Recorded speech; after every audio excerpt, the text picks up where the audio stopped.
That's right, Talitha. We are keeping a close eye on those U.S. congressional races. Republicans want to keep their majority, while Democrats are trying to flip 23 seats to gain power. So far tonight, the left has gained 3 seats, the latest in Florida, where Democrat Debbie Mucarsel-Powell beat Republican Representative Carlos Curbelo. The second seat that flipped is also in Florida. Right now, you're looking at it. Donna Shalala beat Republican Maria Salazar. Shalala served as Secretary of Health and Human Services under President Clinton. She won in Miami, in a district there that has traditionally been in Republican hands. And in Virginia, Democrat Jennifer Wexton defeated 2-term Republican incumbent Barbara Comstock. The 10th district has a high number of federal workers and is one of the wealthiest districts in the country. It also has a large number of independent, highly educated female voters who have been particularly opposed to President Trump. And this just in, we have a 4th flip reported by the Associated Press. This is in Pittsburgh, where freshman Democratic Representative Conor Lamb has beaten 3-term GOP Representative Keith Rothfus. We do expect to see more flips again, with these national networks predicting that the Democrats will take back the U.S. House of Representatives. Kenny, Talitha. All right, Brianna, thank you very much. And right on cue, 10 o'clock, polls have been closed for a few hours. Now we're starting to see these results come in fast and furious. Want to begin now with our trip around the Piedmont Triad and checking in with our teams in the field. Let's go now to Janae Lewis, who has been paying very close attention to this 13th district race, bringing lots of money in. Janae is live at Ted Budd's campaign with lots of people there for his watch party. And we're here at Winmog. As you can hear, people are starting to cheer as those results come in nationwide. As for this particular race, results are coming in quick, fast, and in a hurry. I refreshed the website just before stepping into this live shot.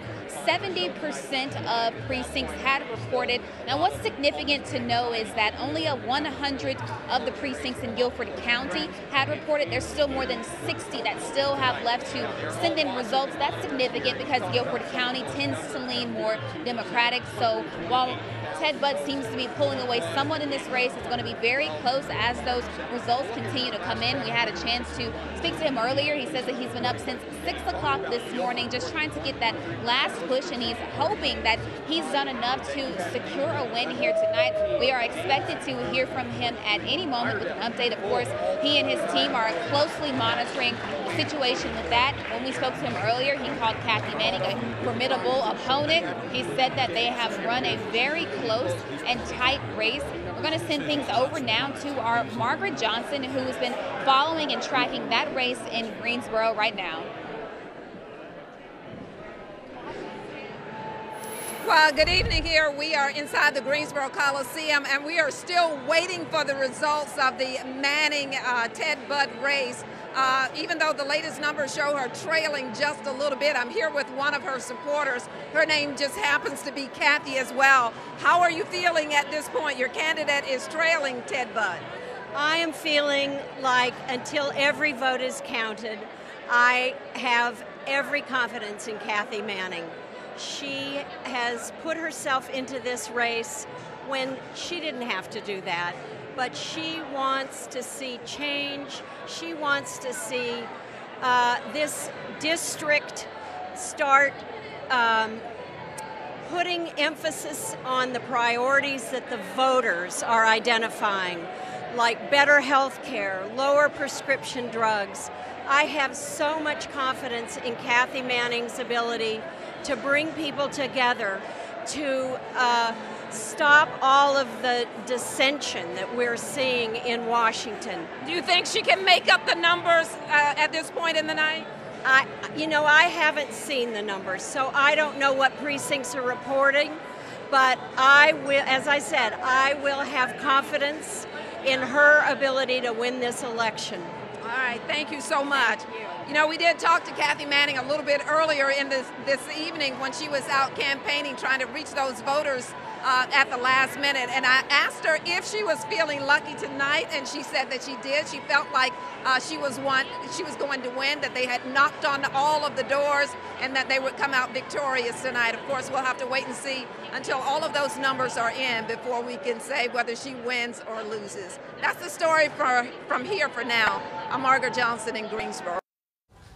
All right, thank you so much, Margot. We've got a lot of numbers coming in from races all around the Piedmont Triad as well. Let's take a look now.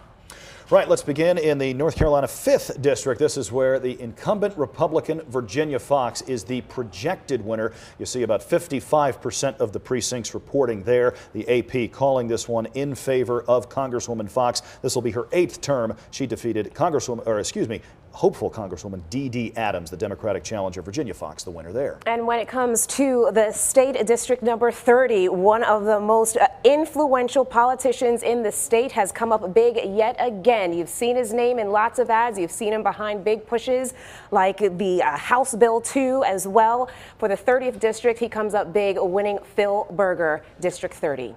Some local sheriff's races as well, including a new sheriff officially now in Randolph County. Greg Seabolt, the Republican, winning handily over Libertarian Eric Hicks. And now to the 6th district, where Mark Walker is the big winner. He is the incumbent, former pastor in Greensboro. Let's send things over to Brianna Connor for a closer look at the breakdown of this race. Brianna.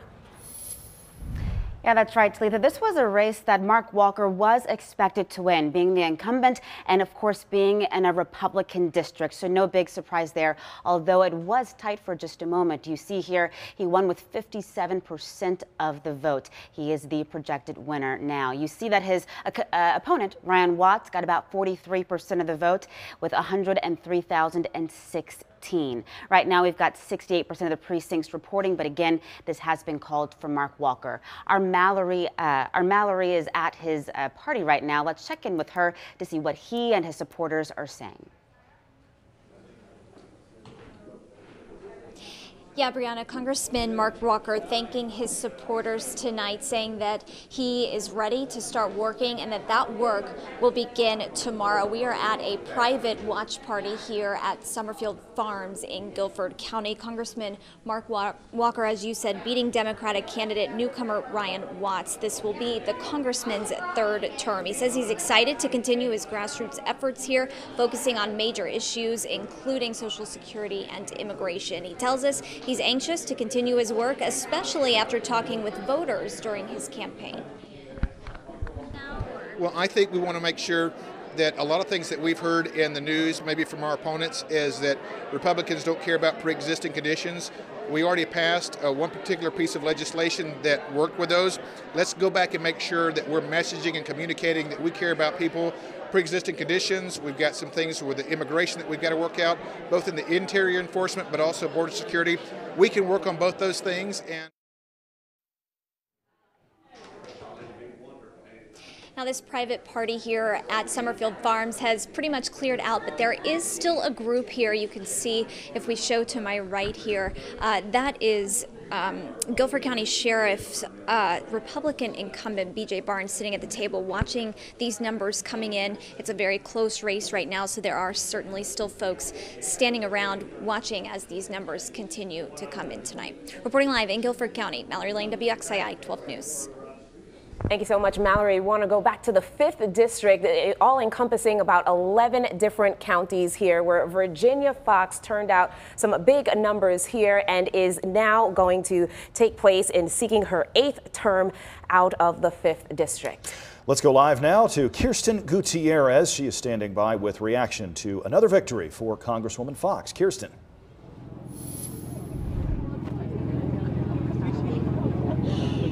I'm here in Winston-Salem with D.D. Adams, and now just hearing this news that Virginia Foxx is called to win this race. Let's head over to D.D. and see what her reaction is. What's your reaction to this prediction? Well, it's surreal for me, but we ran a very good competitive race.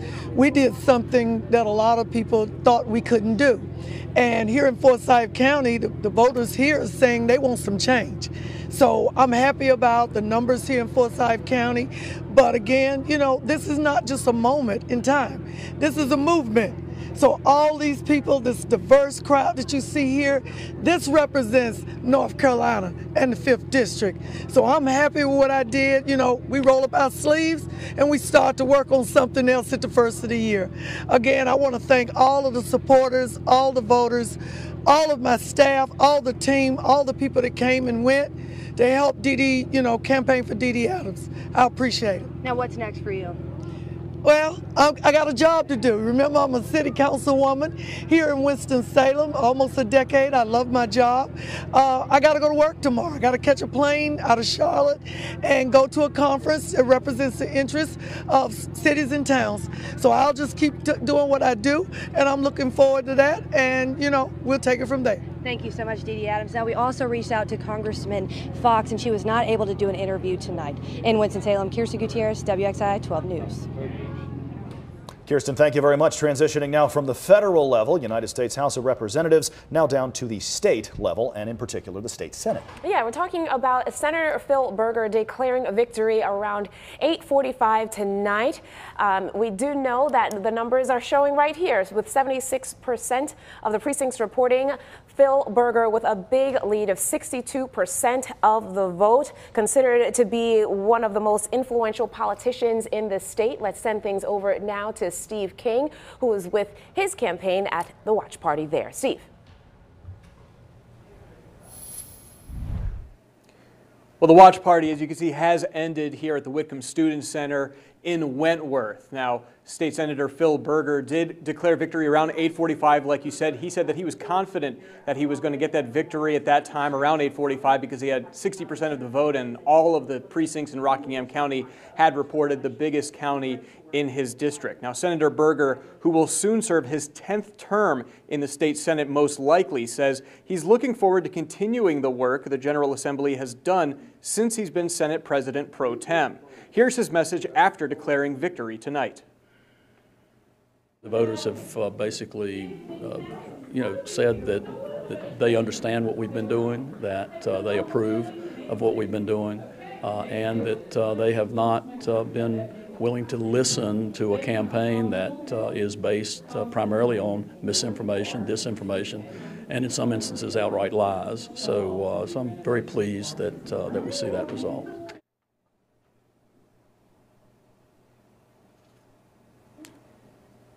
Jen Mangrum, a Democratic political newcomer, lost the race for the 30th Senate District tonight. She first announced her candidacy in 2017, moving from Greensboro to Reidsville when mapmakers redrew the district.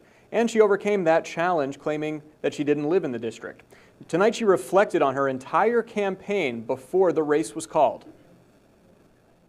In the first hearing, I said, I'm staying here, and if I don't win, I'm running in 2020. So there's going to be a lot more of me. The governor called me earlier tonight, and he said, you're the face of North Carolina's future. And it was very exciting to hear, and he knows that this is just the beginning. Reporting live in Wentworth, Steve King, WXII 12 News.